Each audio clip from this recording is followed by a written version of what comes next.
Very good morning and welcome class. आज हम पढ़ेंगे +1 में लिपिड्स के बारे में। बायोमॉलिक्यूल्स हम इसमें पढ़ रहे हैं। कार्बोहाइड्रेट्स हमने पिछले वीडियो लेक्चर में कवर किया था। Now we will start with the lipids and then we will start with proteins. Proteins के बारे में हम इसके बाद पढ़ेंगे। अभी हम लिपिड्स के बारे में देखते हैं इस वीडियो लेक्चर में।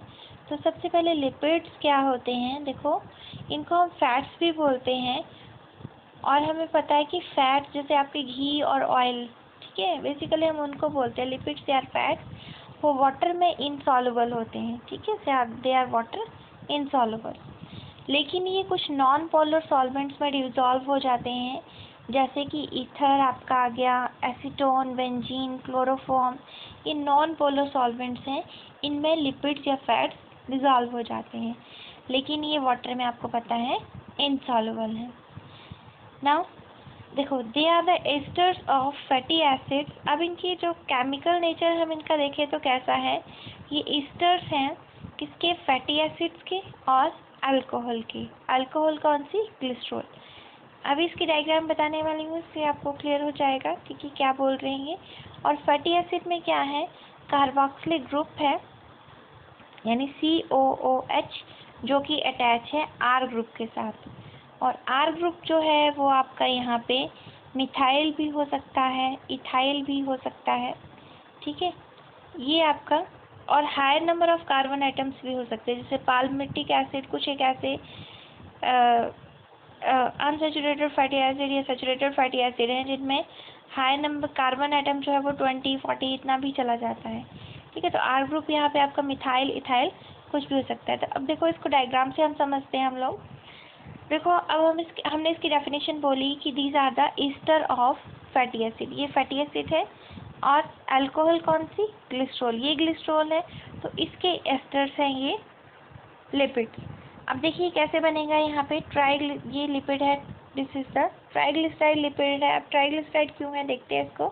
देखो अब इसमें जो है, और हमने बोला फैटी एसिड क्या है, वो उसमें क्या है, कार्बोक्सिलिक ग्रुप लगा है यानी COOH लगा है, और R आपका मिथाइल, इथाइल कुछ भी हो सकता है। तो सबसे पहले इस तरह से स्ट्रक्चर है, ठीक है। अब यहाँ से जब ये दोनों कंबाइन करेंगे तो यहाँ से वाटर मॉलिक्यूल जो है वो निकल जाएगा, और यहाँ पे जो बॉन्ड है वो बनेगा एस्टर बॉन्ड। जैसे कार्बोहाइड्रेट्स में वहाँ पे भी वाटर मॉलिक्यूल निकलता है, लेकिन वहाँ पे जो बॉन्ड है वो बनता है glycosidic bond, that is COC। अब अगर इसका कंपैरिजन हम करेंगे तो यहाँ पे भी वाटर मॉलिक्यूल निकलेगा और यहाँ पे बॉन्ड बनेगा ester bond, that is OCO। अब OCO कैसे बनेगा, देखो वाटर मॉलिक्यूल यहाँ से अगर आप निकाल देंगे तो यहाँ पे जो बॉन्ड बन रहा है that is OCO, this is the ester bond, ठीक है। अब ये ग्लिसरॉल यहाँ पे लगेगा, यहाँ पे ये ऐसे रहेगा। और देखो अगर फैटी एसिड यहाँ पे एक है तो ये है मोनोग्लिसराइड, अगर आप 2 ले लो, ठीक है, तो ये है डाइग्लिसराइड। अगर आप तीनों ही ले लेते हैं तो यहाँ पे देखो 3 वाटर मॉलिक्यूल निकले तो ये बनेगा ट्राइग्लिसराइड, ओके। अगर देखो एक फैटी एसिड है तो एक एस्टर बॉन्ड और एक वाटर मॉलिक्यूल निकलेगा, that is known as monoglyceride. अगर 2 फैटी एसिड है तो 2 वाटर मॉलिक्यूल निकलेंगे और वो 2 एस्टर बॉन्ड बनेंगे, that is diglyceride.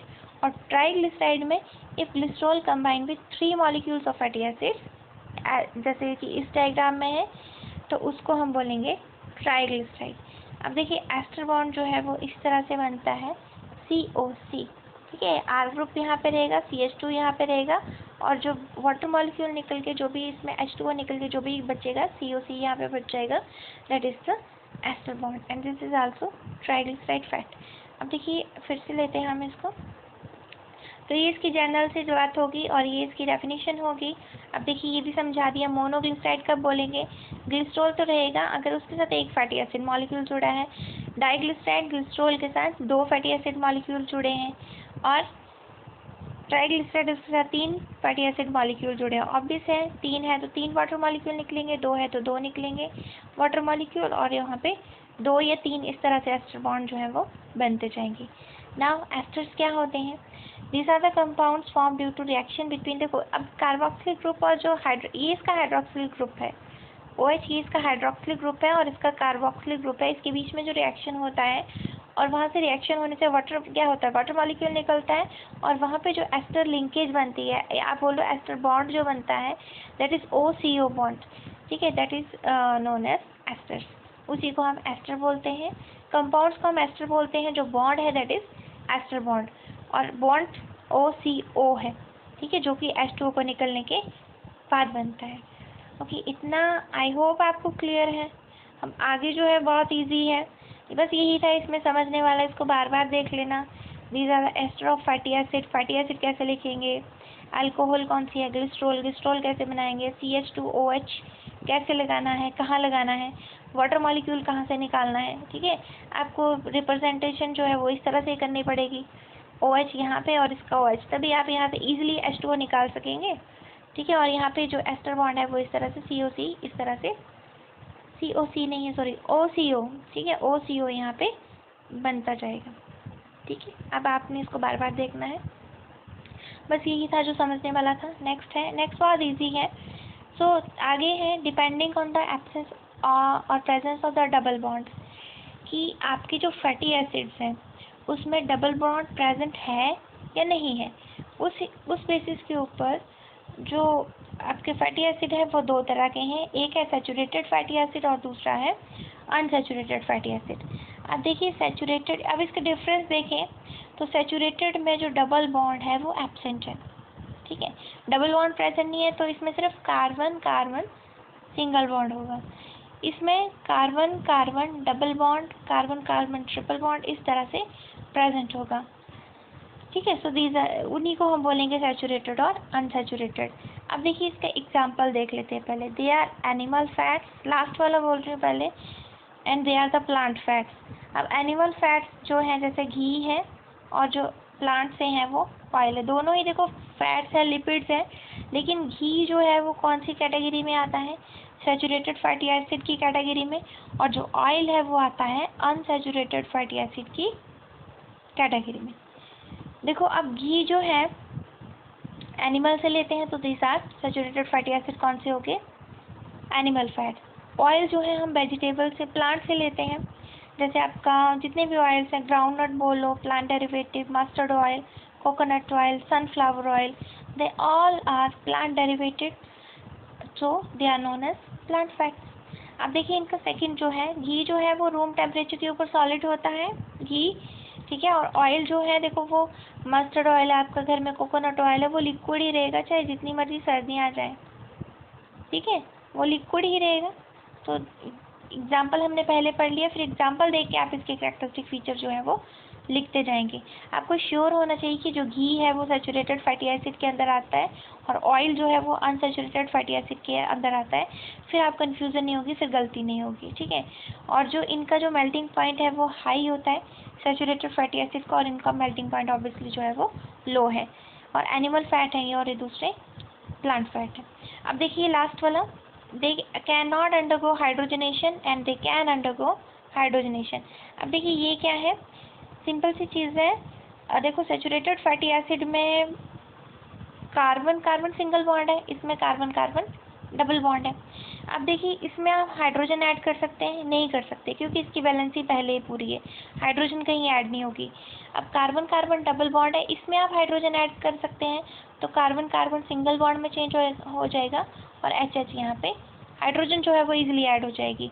Triple bond में भी ऐसे होगा, जब तक इसकी वैलेंसी पूरी नहीं हो जाती आप हाइड्रोजन जो है वो ऐड करते रहो। तो इनकी आप हाइड्रोजनेशन करवा सकते हैं और इनकी हाइड्रोजनेशन जो है वो नहीं करवा सकते।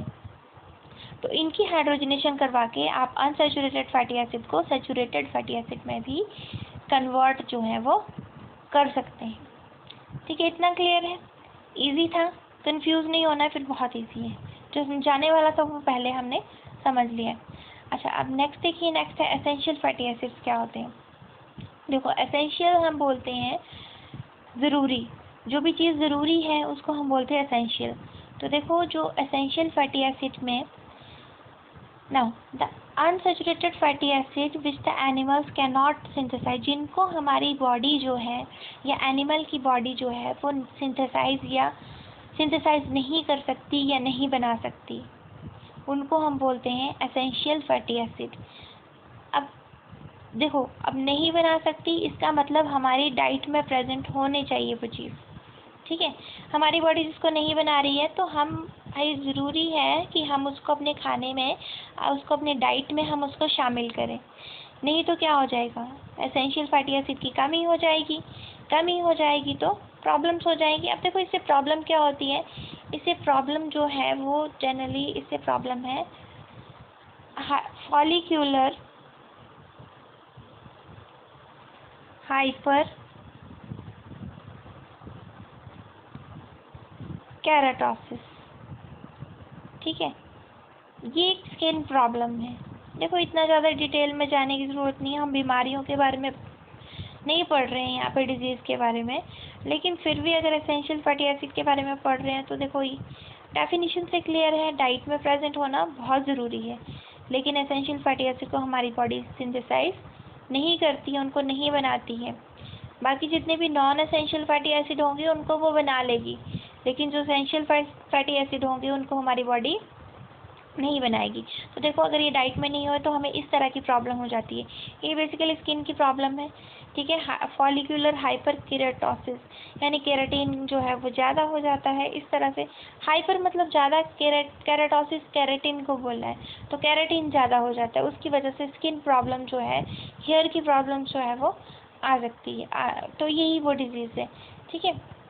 तो देखो जो एसेंशियल फैटी एसिड जो है वो कौन कौन से हैं, एक है लाइनोलिक एसिड, दूसरा है लाइनोलेनिक एसिड और तीसरा है आर्किडोनिक एसिड।